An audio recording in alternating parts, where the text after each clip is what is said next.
Temperature reshapes every token probability, but top K and top P decide which tokens survive. Implementing both reveals why one output repeats while another goes off the rails. After this, you'll understand how to assemble a pipeline that trends candidate token pools and compares randomness controls. I'm Professor Pi, teaching AI foundations with simple Python. In practice, language models give you a probability for every possible next word. That's powerful. And a bit unwieldy. If the model can pick from the whole vocabulary each time, you often get safe, boring boilerplate or tangled, low-quality text. So practitioners use sampling filters to steer generation toward either creativity or reliability.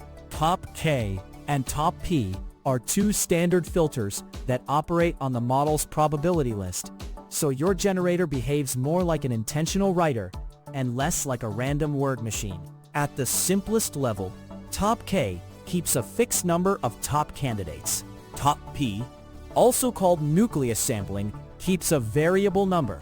It accumulates tokens until a probability mass threshold is reached. One is a blunt cap. The other adapts to how confident the model is right now.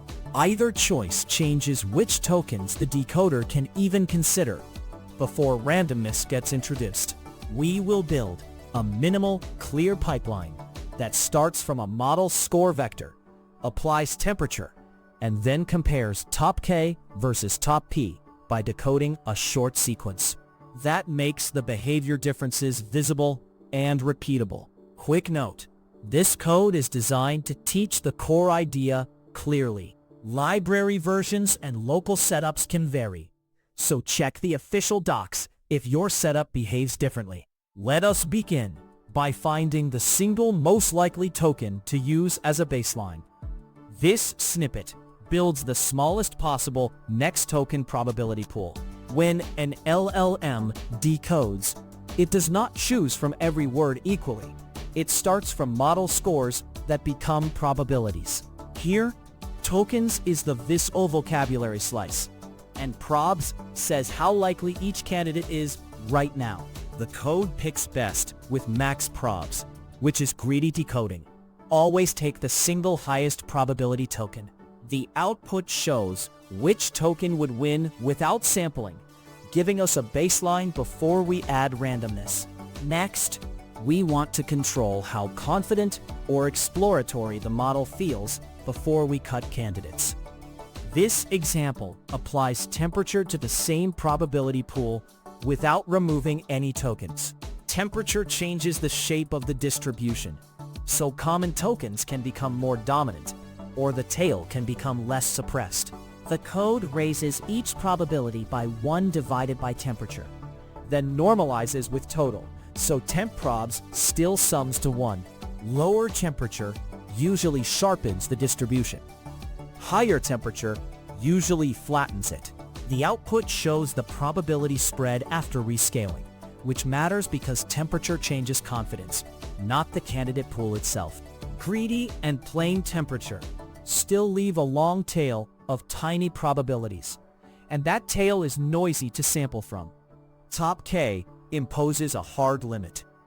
This snippet turns sampling into a ranking problem before any token is chosen. If temperature alone feels chaotic, top K gives you a hard cap on how many candidates can be sampled. The ranked list pairs each token with its temp probs value, sorted from most likely to least likely. Then top K keeps only the first K entries, and kept mass measures how much probability was inside that cutoff. The output shows the surviving pool and its total mass, making the candidate limit visible instead of hidden. A fixed count is useful, but it can cut away useful options when the model is unsure. Nucleus sampling adapts the pool size to the distribution itself. This snippet makes the candidate pool adapt to the probability distribution. Instead of keeping a fixed count like top K, top P keeps adding ranked tokens until the cumulative mass reaches top P. That means a confident distribution may keep only a few choices, while a flatter distribution may need more choices to cover the same mass. The loop appends each token to Nucleus, updates mass, and stops as soon as the threshold is reached. The output shows that Nucleus sampling can keep fewer tokens than top K, while still covering the requested probability mass. Now, let's see concrete outputs. Decode a tiny sequence from each filtered pool using the same random draws. This code compares the two filtered pools by decoding a tiny sequence from each one.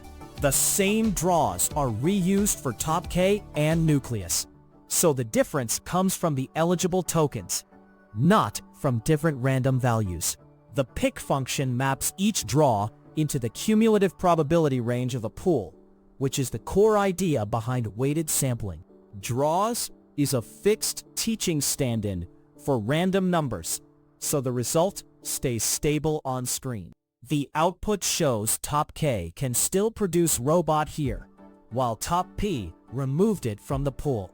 Mapping this toy example to a real chatbot is straightforward. Replace the toy probability vector with your model's softmax logits after your prompt.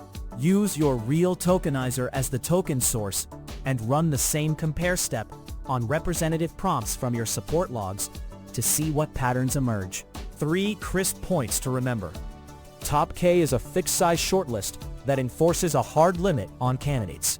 Top P is an adaptive shortlist that keeps tokens until a cumulative probability target is reached. Use top K when you need a tight, predictable candidate set, and use top P when you want the candidate set to reflect the model's confidence. Watch out, because top P can still allow rare tokens if the model spreads probability widely. Try a focused experiment next. Run the pipeline on a slice of your chatbot transcripts and sweep the top P value while holding your temperature fixed. Then measure user-facing quality or a simple accept rate. That practical sweep will show whether an adaptive Nucleus or a fixed cap better matches your product goals. If AI foundations in Python help, subscribe and watch the AI Foundations videos.